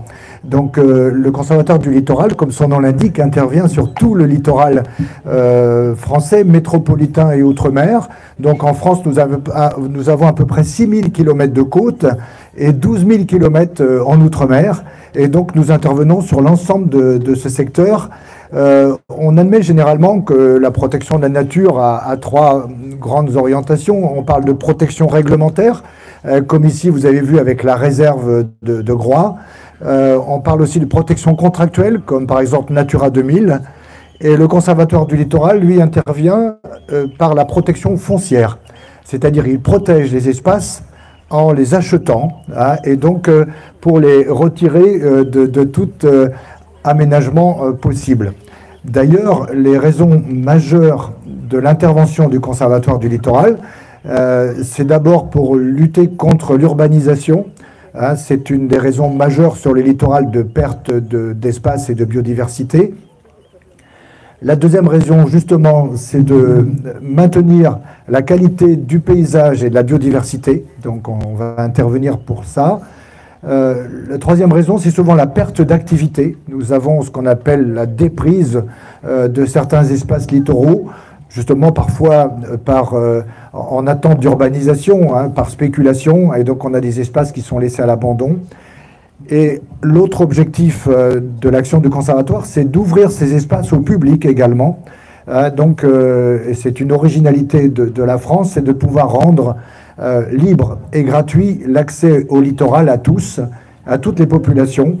Et donc, c'est aussi un objectif majeur de l'action. Et puis, dernièrement, un des gros objectifs aussi, c'est de prévenir l'évolution du climat en achetant des terrains qui vont être soumis pour partie à l'érosion ou à la submersion marine. Donc on intervient également pour protéger ces espaces de ce type. Le conservatoire donc intervient pour acheter, et la particularité, c'est une fois qu'on a acheté ces terrains, ils sont protégés à tout jamais. On dit en France qu'ils sont inaliénables et imprescriptibles. Donc ils sont définitivement protégés et retirés de tout aménagement possible. Donc c'est vraiment une protection très forte et donc qui est permanente, hein, des espaces naturels. Alors la particularité du Conservatoire du littoral, c'est que nous assurons en tant que propriétaires des terrains la protection, mais nous confions la gestion à des collectivités ou des associations. Hein, donc nous avons plus de 400 partenaires qui assurent la gestion quotidienne. Ici à Groix, par exemple, les terrains sont gérés par la commune de Groix et par l'association Bretagne Vivante, représentée par Léa, que vous avez vu ces derniers jours. Et donc, par contre, en tant que propriétaire, on assure ce qu'on appelle un plan de gestion, c'est-à-dire qu'on va déterminer les orientations de gestion pour la protection de la biodiversité, et on réalise aussi les aménagements, hein, en tant que propriétaire, mais ensuite la gestion est confiée donc à un partenaire. À ce jour, on protège à peu près 15% du littoral français en métropole et en outre-mer. Et notre objectif à 2050, c'est de protéger 30%. On appelle ça d'ailleurs le tiers naturel, donc qui est l'objectif à 2050, de protéger donc le tiers naturel donc français. Et d'ailleurs, c'est un rythme important puisque nous achetons actuellement en France plus d'une propriété par jour. En Bretagne, on achète de 2 à 3 propriétés par semaine. Hein, donc, vous voyez, donc on fait à peu près 400 actes par an au conservatoire au niveau national et on en fait à peu près 120 en Bretagne. Hein, donc, vous voyez, un rythme d'acquisition relativement important hein, qui permet de progressivement protéger définitivement ces grands espaces littoraux. Et donc, on arrive comme ça, donc avec cet objectif majeur de préservation du littoral. Alors, la particularité, donc actuellement, on protège 210 000 hectares, et on a pour objectif d'en protéger 350 000, hein, pour obtenir ce fameux 30% de protection du littoral. C'est également, donc, comme j'indiquais, ouvert au public. On a plus de 40 millions de visiteurs sur les terrains du Conservatoire du littoral. Hein, et donc, et on abrite un grand nombre d'espèces animales et végétales protégées, parfois donc à l'échelle internationale. Ici en Bretagne, dans beaucoup de sites du Conservatoire du littoral, nous avons un grand nombre d'espèces qui ne sont présentes uniquement sur les terrains du Conservatoire du littoral. Alors, si maintenant on se rapproche du sujet de nos rencontres, nous avons, sur la base des travaux de Lynn, mais également de Benoît, qui est intervenu tout à l'heure, défini pour les terrains qu'on protège au Conservatoire du littoral, des orientations justement pour la protection des pollinisateurs. Alors, nous avons à l'échelle nationale un conseil d'administration qui a défini des règles précises concernant les pollinisateurs sur les terrains du conservatoire, donc les fameux 210 000 hectares qu'on protège actuellement. Notamment, donc, on maintient donc les colonies déjà présentes, donc on a à peu près 1200 colonies donc à l'échelle nationale de pollinisateurs, cette fois-ci gérées par des apiculteurs, donc de manière traditionnelle, donc celles-ci sont conservées. Sur les terrains, les grands terrains de plus de 500 hectares, là, dans ces cas-là, donc on va conserver la moitié pour les apiculteurs et l'autre moitié pour les pollinisateurs sauvages, donc pour les grands terrains. Pour les terrains inférieurs à 100 hectares, s'il n'y a pas d'apiculteurs, on ne fait pas de convention avec d'apiculteurs, c'est-à-dire globalement, on ne fait pas venir d'apiculteurs sur des terrains trop petits. On ne les fait pas venir non plus sur les îles et îlots qu'on achète. Par exemple, en Bretagne, le conservatoire est propriétaire d'à peu près 150 îles et îlots. Et sur les petits îles et îlots, donc on n'autorise pas les apiculteurs. parfois c'est un peu contraignant. Actuellement, on a installé des agriculteurs sur certains îlots et on leur interdit de mettre en place des ruches parce qu'on a considéré que la ressource alimentaire n'était pas suffisante pour faire cohabiter à la fois les pollinisateurs sauvages et les abeilles domestiques. Donc ce sont des règles précises. Et puis bien entendu, on travaille sur tous nos sites au maintien, au développement de l'hétérogénéité des milieux. Donc ça c'est un objectif très fort, hein, de maintenir effectivement une grande diversité végétale. Et on évolue même ce qu'on appelle la libre évolution, c'est-à-dire une plus grande naturalité sur nos sites, hein, c'est-à-dire de favoriser effectivement la diversité végétale pour justement favoriser l'ensemble des pollinisateurs. Alors ça, tout ce que j'évoque là, ce sont des décisions nationales qui portent sur l'ensemble des terrains du Conservatoire du littoral. Donc, et puis bien sûr, on va reconquérir la qualité des habitats. Parfois, c'est pas toujours bien compris, hein, parce qu'on va détruire des habitats qui sont alloctones, c'est-à-dire parfois il y a eu des aménagements qui sont pas bons, donc on démolit des maisons, on enlève certains boisements pour pouvoir retrouver des habitats naturels plus propices donc justement à la biodiversité. Et puis, comme nous sommes propriétaires, en fait on passe des conventions avec des usagers. Nous avons plus de 1000 agriculteurs avec qui on travaille. Et les agriculteurs, donc dans les conventions, on leur interdit l'usage des pesticides, on leur interdit l'usage d'intrants aussi, hein, donc minéraux, et on les oblige à faire des haies, des talus, des bancs enherbés fleuris. Et donc tout ça, c'est dans les conventions. En tant que propriétaire, donc l'avantage, c'est l'intérêt de la propriété foncière et de cette maîtrise foncière, c'est que nous sommes maîtres du pilotage, en fait, de la gestion au quotidien, ce qui nous permet d'avoir ces objectifs assez précis sur la biodiversité et notamment pour les pollinisateurs sauvages. Alors, ce qui est un peu moins connu aussi, c'est que nous avons des milliers de bâtiments aussi, parce qu'on achète aussi, quand on achète des terrains, on achète parfois des maisons. Et on intervient aussi sur le bâti en essayant de garder des infructuosités dans les murs, y compris dans le patrimoine ancien, les monuments historiques. On maintient par exemple du lierre pour alimenter les pollinisateurs en hiver. Et donc ça, ce sont des actions très concrètes.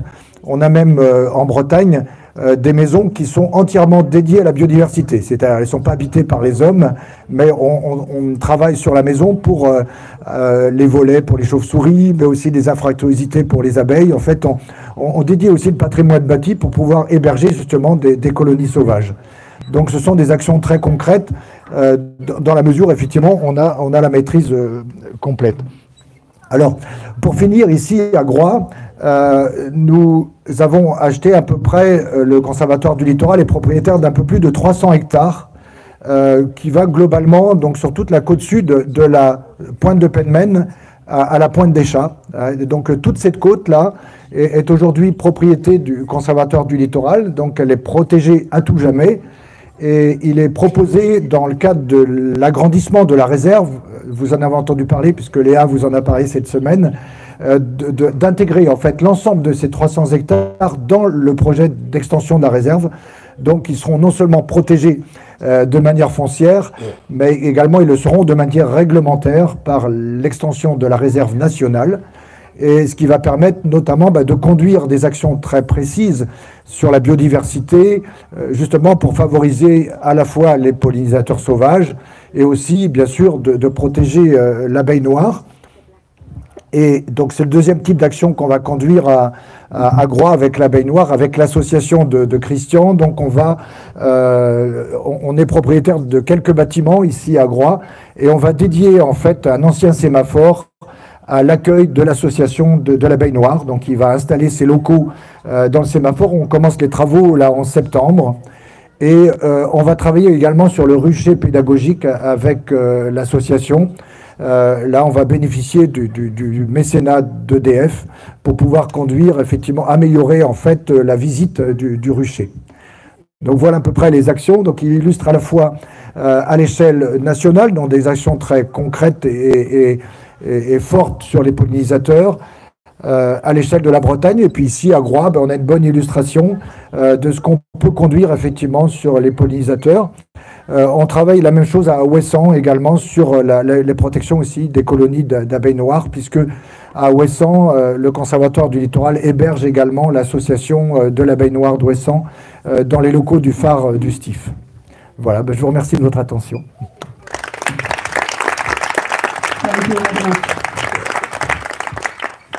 Any questions? Yes. Bonjour. Comment est-ce que le conservatoire est financé? Est-ce que vous pouvez nous donner son budget? Et est-ce que ce budget, vous le considérez comme pérenne ou est-ce qu'il y a des craintes? La particularité, donc le budget du conservatoire est à peu près de 50 millions d'euros par an. Nos gestionnaires consacrent à peu près la même somme, 50 millions d'euros, à la gestion. Donc, entre l'acquisition, les aménagements, donc 50 millions au conservatoire, mais nos partenaires ont également 50 millions. Donc, on a 100 millions pour la protection du littoral chaque année. Les ressources principales du conservatoire du littoral proviennent de ce qu'on appelle la francisation des navires de plus de 7 mètres. Donc, tous les bateaux à moteur en France, chaque année, payent une taxe qui alimente les caisses du conservatoire du littoral. Alors, est-ce que c'est pérenne? Oui, dans la mesure où cette francisation est obligatoire. Et ce qui est intéressant, c'est que le législateur a considéré que tous les gens qui utilisaient le littoral devaient payer pour la protection du littoral. En tout cas, c'est la décision qui a été prise. Et donc, ça nous assure effectivement une certaine stabilité dans l'alimentation, puisque cette taxe a même tendance un petit peu à augmenter chaque année, puisque il y a toujours des navires qui sont immatriculés. Et donc, c'est intéressant. Donc, c'est pas pris directement sur l'impôt, hein, c'est pris sur une taxe dédiée au conservatoire du littoral. Et donc, globalement, on consacre à peu près la moitié de la recette à l'acquisition des terrains. Hein, je vous disais, on achète plus d'un terrain tous les jours. Et l'autre moitié, justement, à l'aménagement et la gestion pour la biodiversité et le paysage. Other questions? No? So we can go on. Thank you very much. Merci. Okay. Merci. And so, the grand finale, last but not least, Nicolas is the director of Pollinis, or Pollinis. He's an architect by profession, but has a larger vision on the world and created Pollinis in 2012. He develops the overall strategy to protect pollinators by combining areas of expertise of entomology, biology, and social science through the implementation of projects, advocacy, and promote citizens' awareness and participation. Thank you, Nicolas. Thank you, Paolo. Bonjour à tous. Avant de commencer, j'ai une liste impressionnante de personnes et d'institutions à remercier de nous avoir permis d'organiser ce magnifique premier festival des pollinisateurs de Groix. Alors tout d'abord les partenaires, donc la commune de Groix et en particulier monsieur le maire Dominique Yvon et toute la mairie qui nous a bien aidés à organiser, qui a mis ce lieu magnifique à notre disposition. La scène GX qu'on n'a plus besoin de présenter, le conservatoire d'abeilles noires de Groix, la réserve naturelle François Le Bail et Happy Mondia. Ça c'est pour les partenaires uniquement. On a reçu par ailleurs le soutien de la région Bretagne, du département du Morbihan, de l'agglomération de Lorient, de la compagnie Océane, du Conservatoire du Littoral. Et bien sûr, merci aux députés et aux sénateurs qui sont venus aujourd'hui soutenir notre projet de protection de l'île de Groix. Donc je pense d'abord à Madame Lisiane Métayer, qui vient d'être élue dans le Morbihan, félicitations. À Joël Labbé, sénateur du Morbihan, qui est là aussi. Christine Deriès, qui représente le député Jimmy Pahin.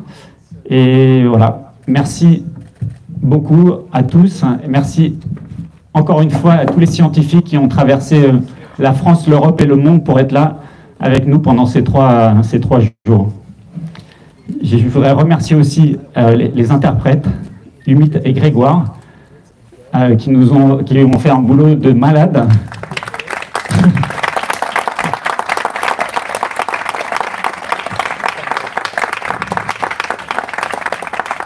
et l'équipe de rêve de Pollinis. Ah, franchement, merci beaucoup. Ok. Bon, je reprends rapidement. Je suis désolé, moi je ne peux pas parler en public, mais je suis obligé de lire bêtement mon texte, mais ça fera le même effet pour vous, j'espère. Les invertébrés sont le cœur même de nos écosystèmes et leur déclin précipité représente une crise pour l'agriculture et la santé de l'environnement, en France et dans tous les pays de l'Union européenne et à travers le monde. Le déclin des insectes volants, abeilles, papillons de jour et de nuit et autres pollinisateurs européens, comme la diminution de 76% de la biomasse des insectes volants en 27 ans dans les réserves naturelles allemandes, ou le déclin des abeilles et des cirfes, le déclin des papillons de nuit aux Pays-Bas, au Royaume-Uni, la diminution de 30% de l'abondance des papillons des prairies dans l'Union européenne en 25 ans. Donc, ce sont parmi les plus graves déclins de la biodiversité moderne documentés à ce jour. Et pour de nombreuses espèces, la situation est désormais critique. Les intervenants ces derniers jours nous ont déjà sensibilisés à toutes ces questions. Je voudrais juste faire une sorte de résumé de ce qui a été dit et des mesures qu'il est important de prendre si on veut espérer enrayer l'effondrement de ces pollinisateurs. J'ai classé ça en quatre points. Je vais être assez bref, hein. Je ne vais pas reprendre, rassurez-vous, tout ce qui a été dit. Donc, 1, restaurer et reconnecter des paysages riches en fleurs sauvages.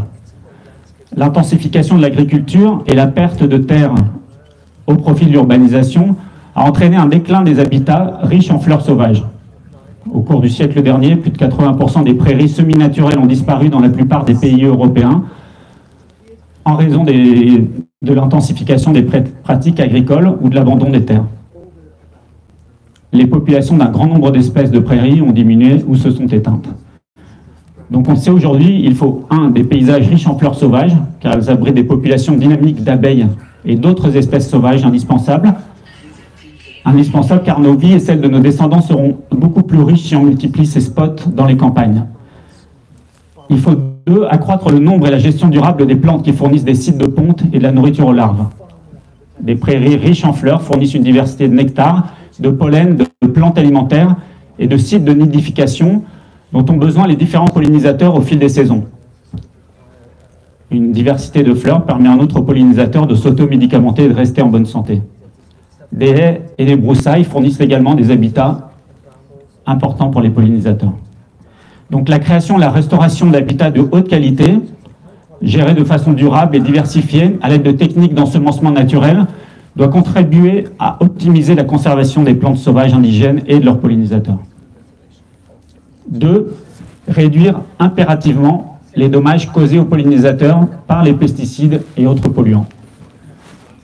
L'utilisation d'insecticides à large spectre et autres intrants issus de la chimie de synthèse est devenue le principal facteur de disparition des insectes au cours des 20 dernières années. Les herbicides réduisent la disponibilité du pollen et du nectar dans le paysage. Les fongicides ont récemment été impliqués dans le déclin des bourdons. Quand je dis impliqués, ça veut dire que ça a été documenté. Et les effets synergiques entre les pesticides qu'on trouve dans l'environnement amplifient la toxicité de chaque substance et tout ça est bien documenté également. Quelques chiffres vite faits. Actuellement, plus de 400 substances actives sont autorisées dans les pays de l'Union européenne. Ils sont déclinés dans les pays en solutions commercialisables. Et depuis la mise en place de la procédure d'approbation des pesticides qui est utilisée aujourd'hui, en 1991, plus d'une centaine de substances ont été interdites en raison de leurs effets néfastes sur l'environnement ou la santé humaine. Ce n'est pas du tout un bon signe. Ça indique seulement que la procédure d'évaluation utilisée actuellement n'est pas capable d'évaluer correctement les produits avant d'en autoriser leur dispersion massive dans l'environnement. Donc, 1. Révision d'urgence des systèmes d'évaluation des pesticides pour connaître réellement l'effet des pesticides sur l'environnement et leur cocktail dans l'environnement avant d'en autoriser la distribution et la dispersion par dizaines de millions de tonnes chaque année. 2. Retirer en 10 ans tous les pesticides du marché.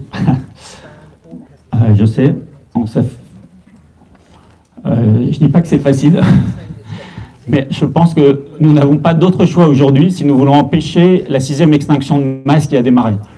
Pas d'autre choix que de changer la manière dont nous produisons notre nourriture. Donc, je ne dis pas que ce sera facile, simplement nous n'avons pas d'autre choix. pour nous tous aujourd'hui et pour les générations à venir. Les techniques et les scénarios de transition existent.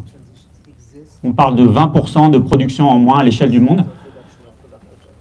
C'est tout à fait jouable. C'est une goutte d'eau par rapport à ce qui est surproduit aujourd'hui. 3. Protéger les pollinisateurs sauvages contre les parasites et les maladies importées. C'est un sujet qui n'a pas été abordé pendant ces journées. Il est très polémique. J'en parle quand même rapidement. Les insectes pollinisateurs importés d'autres pays européens ou du reste du monde. Car on peut commander des pollinisateurs, des abeilles à miel et les recevoir par la poste. On parle d'abeilles domestiques, de bourdons et d'osmies. Peuvent propager des maladies et contaminer les abeilles indigènes, provoquant dans certains cas des effondrements de leur population. Cela s'est produit pour les bourdons sauvages américains et à plusieurs reprises pour les abeilles à miel dans différents endroits du monde.